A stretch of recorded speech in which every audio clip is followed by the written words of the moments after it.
My world shattered that night. Someone broke into my home, the one place I thought was safe. They took things, yes, but they took more than that. They stole my peace of mind. Every creak of the floorboards makes me jump. I look at my neighbors and wonder if I can trust them. I feel a deep ache in my chest, anger, fear. The police came, they wrote a report, charges, court dates. But no one asked me what I needed. No one asked how to make the fear stop. I need to understand why this happened to me. I need to know if the person who did this sees the damage they caused. Do they know I lie awake at night?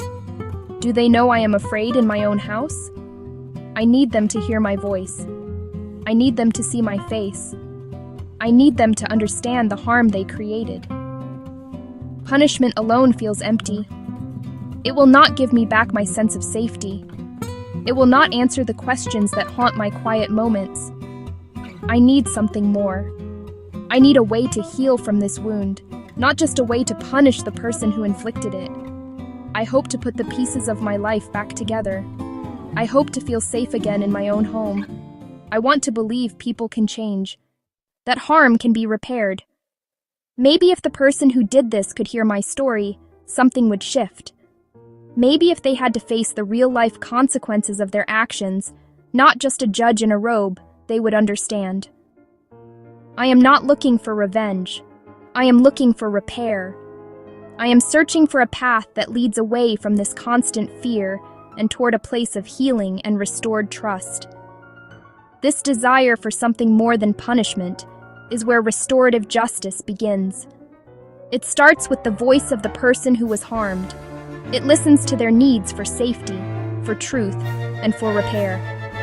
It recognizes that when a wrong is done, it creates obligations, unpacking the core ideas.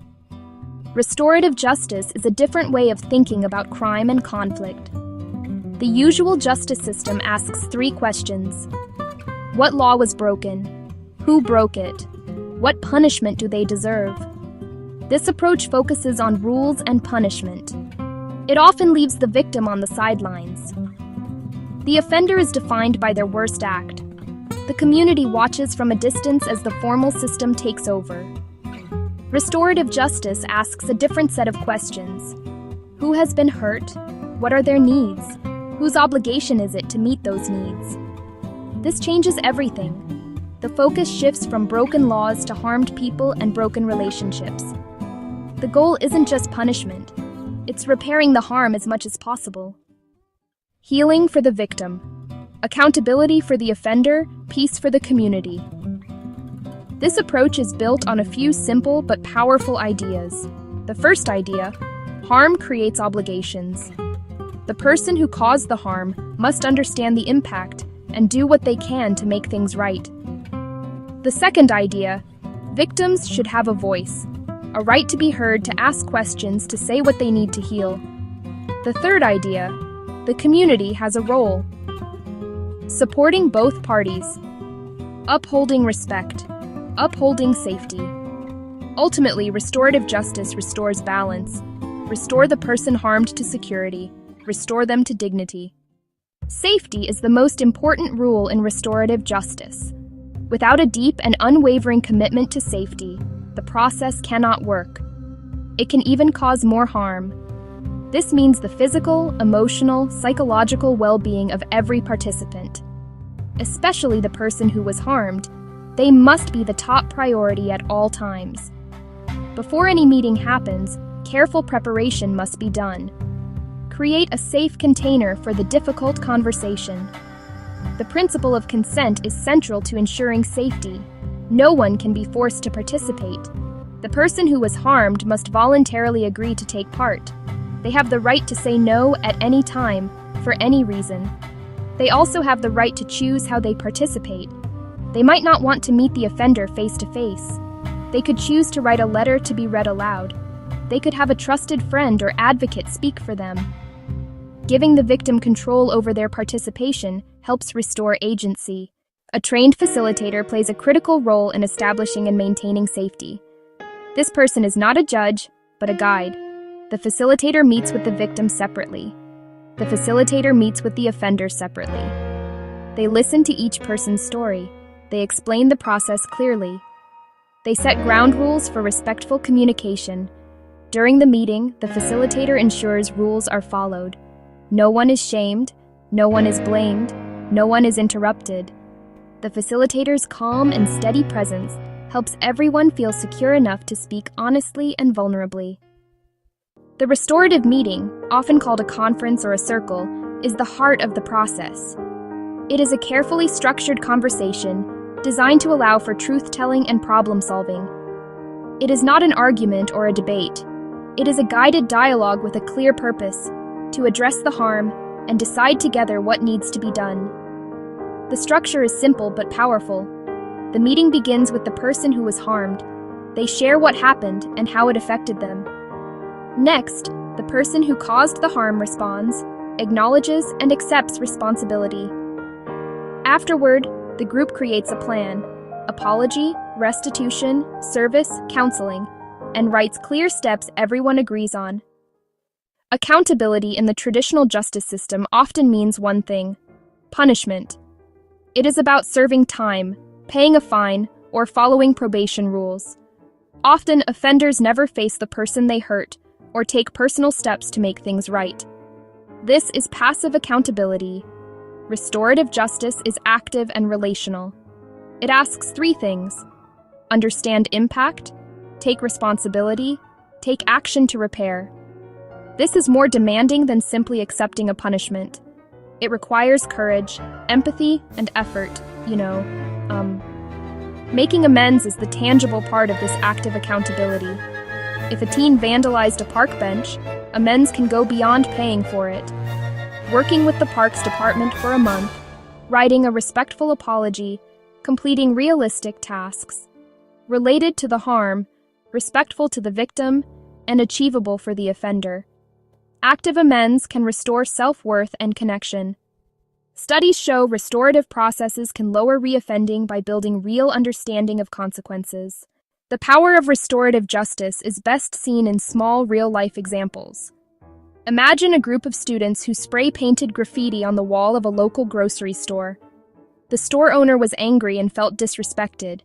The police caught the students. Instead of juvenile court, they referred the case to a restorative circle. He shared how he built his business and how the graffiti hurt him and scared customers. The students listened, saw him as a person, and one by one apologized. Together, they made a plan. They cleaned the wall and repainted. They worked inside to understand the business. The harm was repaired and a lesson learned. Consider another story: a stolen bicycle. A young woman's only transportation to work was taken. She was devastated. The thief, a teenager from the neighborhood, was caught. In the conference, she described the impact. She had to spend on bus fare and was late to work twice. She felt violated and insecure. He had never thought about these consequences. He stole to help with family bills, not an excuse, but context. He agreed to work part-time at a community center to earn money to pay her back. The director offered the job on the spot. She got her money back. The teen got a job and a mentor, and the community turned harm into an opportunity for growth and connection. Restorative justice is powerful, but it is not a magic solution for every situation. It requires willing participants. If the victim declines or the offender refuses responsibility, it cannot proceed. Severity matters. In cases like murder or severe sexual assault, RJ is complex, risky for re-traumatization, and must be led by highly skilled facilitators. Successful dialogues exist, but are rare. Many programs start with property crime and minor assaults to build trust. Implementing RJ needs training, education, funding, patience, long-term commitment. Access must be equitable, regardless of race, income, or background. The journey toward a more restorative world begins with small, intentional steps.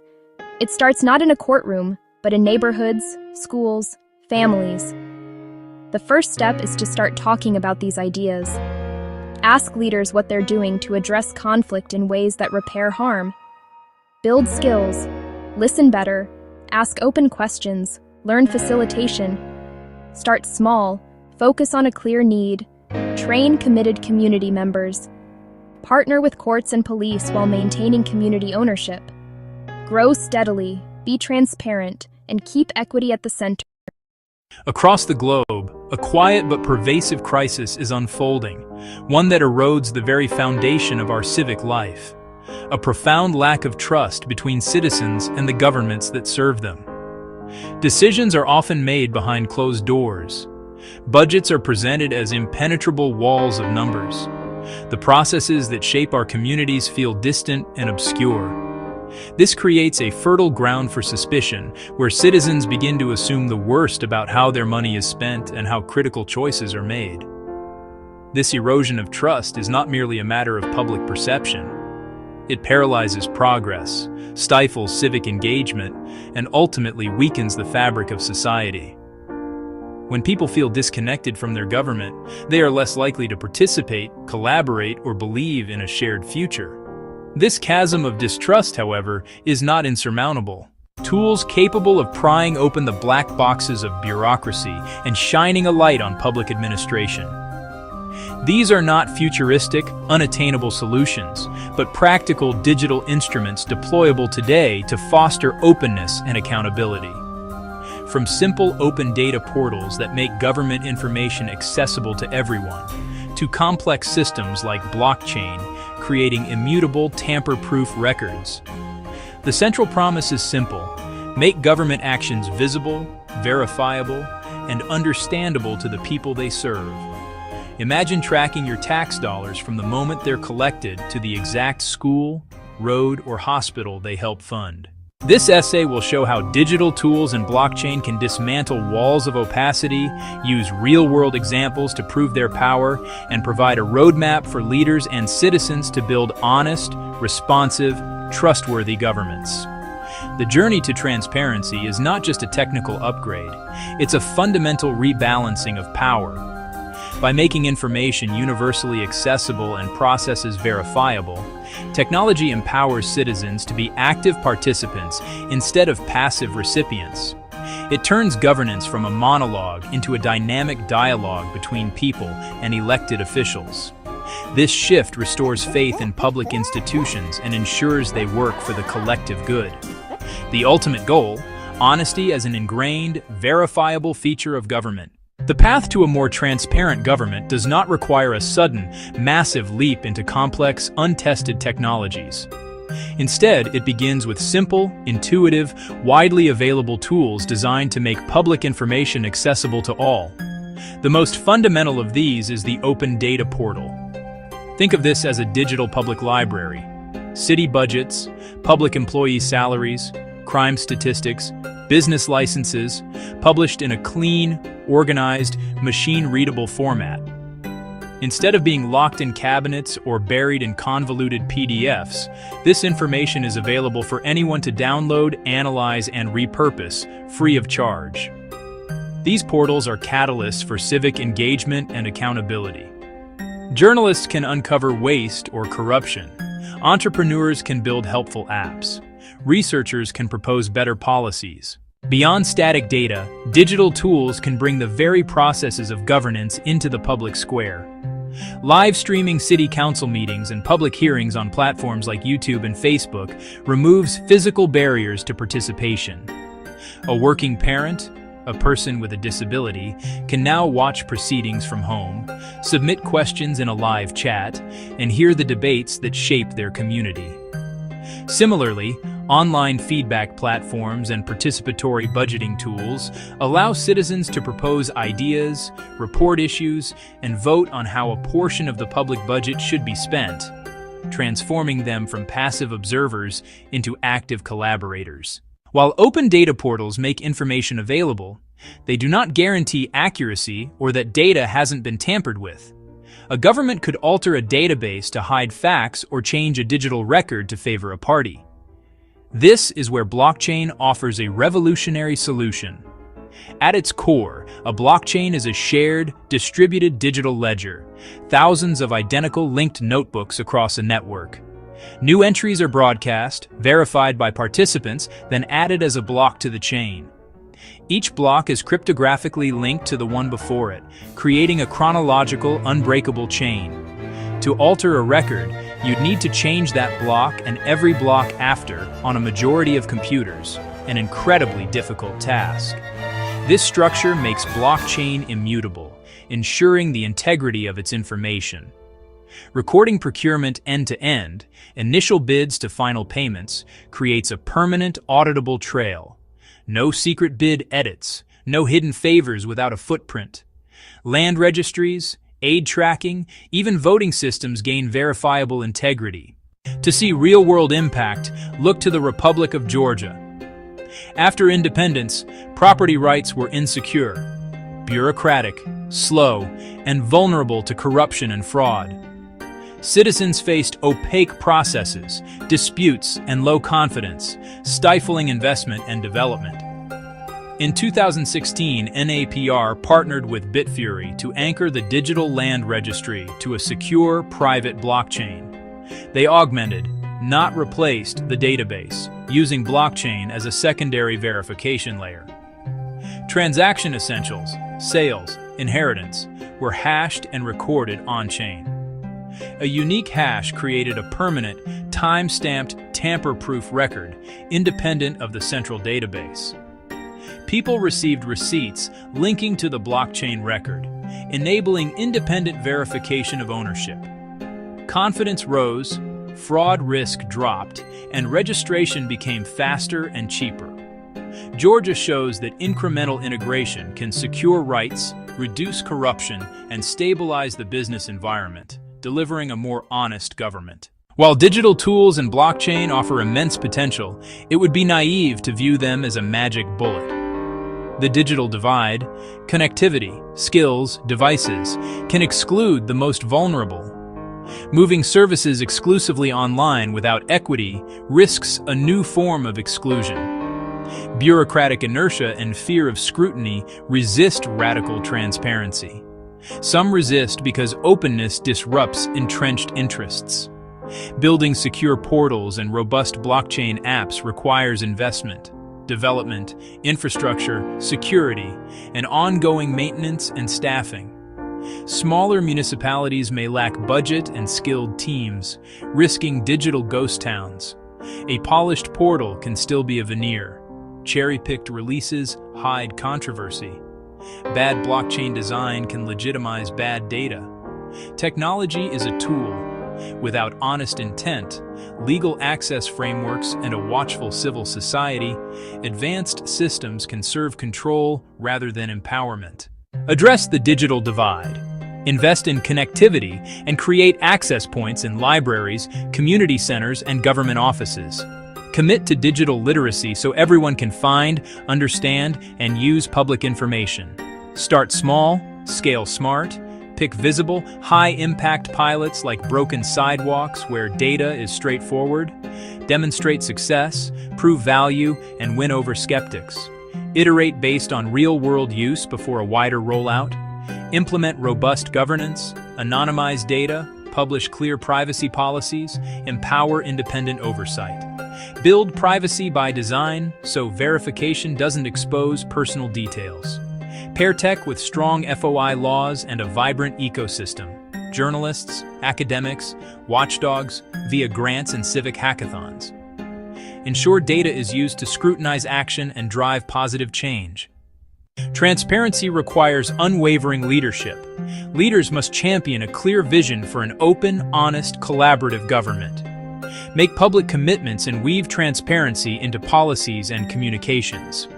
Fund portals, training, and pilot projects. Frame as investments in efficiency, development, and trust.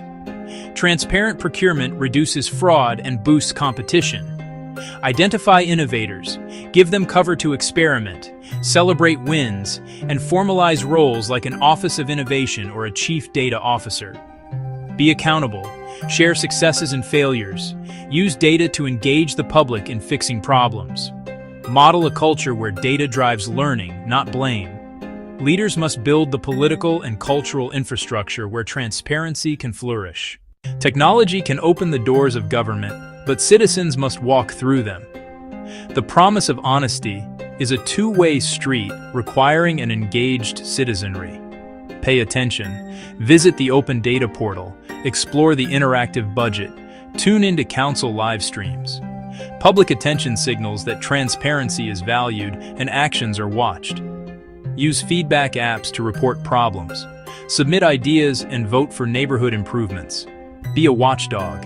Anyone can analyze public data to drive change. With technical skills, build apps and do deep dive analyses at meetups. Advocate for stronger FOI laws, digital access, and user-friendly tools.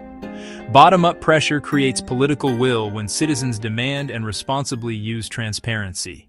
The distrust separating citizens and governments is not irreversible. With intention, courage, and smart application of technology, it can be repaired.